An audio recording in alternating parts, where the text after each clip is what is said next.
1 year ago, our country was dead. We were absolutely dead. Our country was ready to fail, totally failed. Now, we're the hottest country anywhere in the world. President Trump delivered a rare primetime address. He painted a rosy picture of the economy and blamed Democrats for rising costs. Right now, it's time for the Streamline. Everything you need to know in 10 minutes or less. The president is promising an even stronger nation next year, despite offering few new initiatives to address inflation. Since taking office, inflation has stayed high. The job market has weakened sharply. The latest unemployment numbers at 4.4%. That's a four-year high. The new Quinnipiac poll shows 50% of voters are saying Trump's policies are making things worse. But the president blamed those struggles on the previous administration. He also addressed health care concerns as premiums for millions are set to skyrocket. I want the money to go directly to the people so you can buy your own health care. You'll get much better health care at a much lower price. Now, the biggest announcement of the night, a new tariff rebate check. President Trump says nearly 1.5 million military service members will get $1,700 paid for by his import taxes. Just before Trump delivered his speech, Republicans in the House passed a health care package. The measure is designed to lower costs for some Americans in the coming years. It allows small businesses and self-employed people to buy coverage through association health plans in an effort to lower premiums. The bill does not, though, address the expiring Affordable Care Act subsidies. It's going to go to the Senate, but a vote there isn't expected before lawmakers leave town for the holidays. And even when it does, it's unlikely to get enough votes to pass. That means health care tax credits will lapse, barring some other last-minute deal, and enrollees will see their annual premium payments spike on January 1st. Overnight, police released new images of a second person of interest they believe may be connected to the Brown University shooting. They say the person seen in these new pictures was in close proximity to their person of interest and that they could help the investigation. Authorities are also releasing this map showing the streets marked in green where they say the man they're looking for was seen hours before the shooting. Those red lines place him in the area immediately after the crime. The doctor said it was a miracle. It was millimeters between life and death. This morning, we're hearing from a survivor of the Bondi Beach terror attack. You see the bandage. That's where a bullet grazed his head, nearly killing him.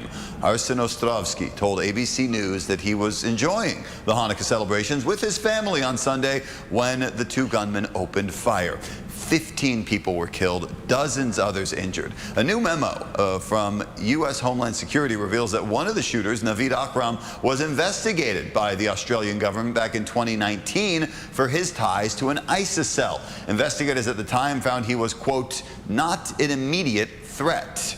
Now, Australia's Prime Minister says he's pushing for new laws to crack down on hate speech and anti-Semitism. It is clear we need to do more to combat this evil scourge.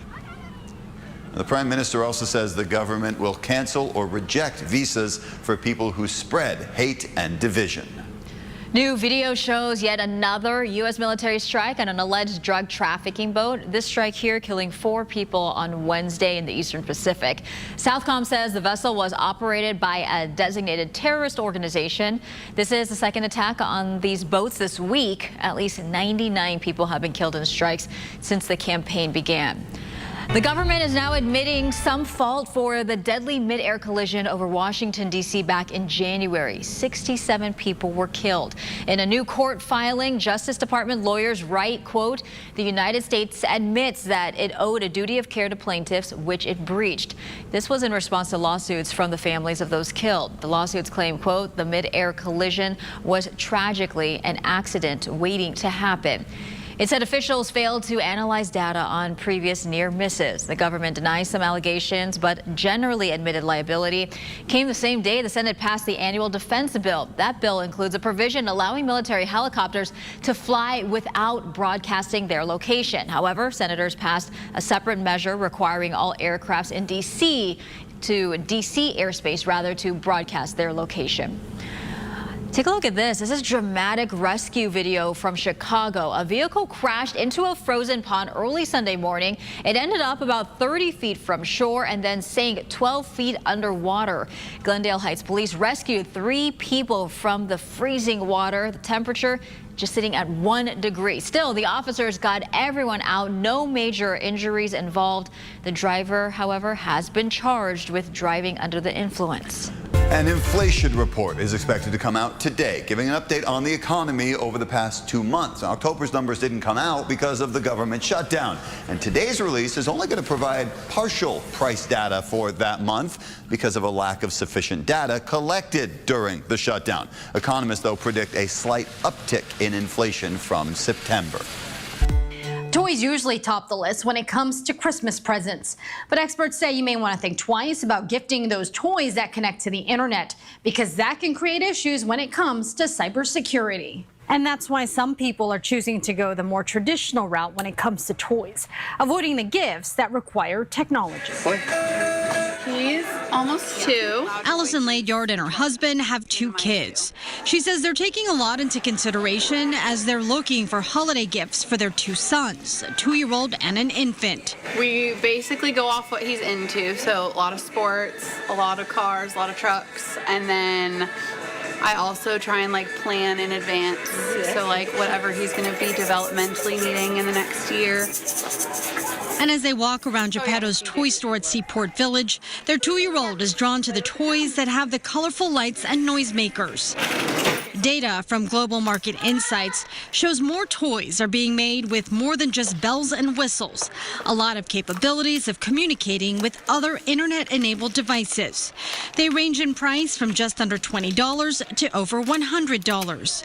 Experts say these toys aren't just more expensive, they can also leave families more vulnerable to cybersecurity attacks. Can it do audio? Can it do video? Nicholas Behar is a USD professor of cybersecurity. He says parents should pay attention to the security features on devices before making a purchase. So anytime it's communicating, like if it's sending video or if it's sending audio, if it's talking to a website or it's talking to AI, we want to make sure that that traffic is encrypted so nobody can intercept it. He also suggests parents should use the multi-factor authentication enabled on these devices. If a password is needed, make sure it's different from other accounts. He also says parents need to stay on top of downloading available updates, as they can include updated security features that can protect your devices from these types of attacks. But in the end, it's about weighing out whether these cybersecurity risks associated with these type of toys are worth the stress. Does this toy really need an internet connection, or does it really need this electronic component in order for my child to enjoy it and get the most out of it? Marie Cornell, ABC 10 News. Okay, we're talking about the Powerball again because the jackpot is now approaching its highest of the year. Nobody won again on Wednesday, so it's just getting bigger and bigger and bigger.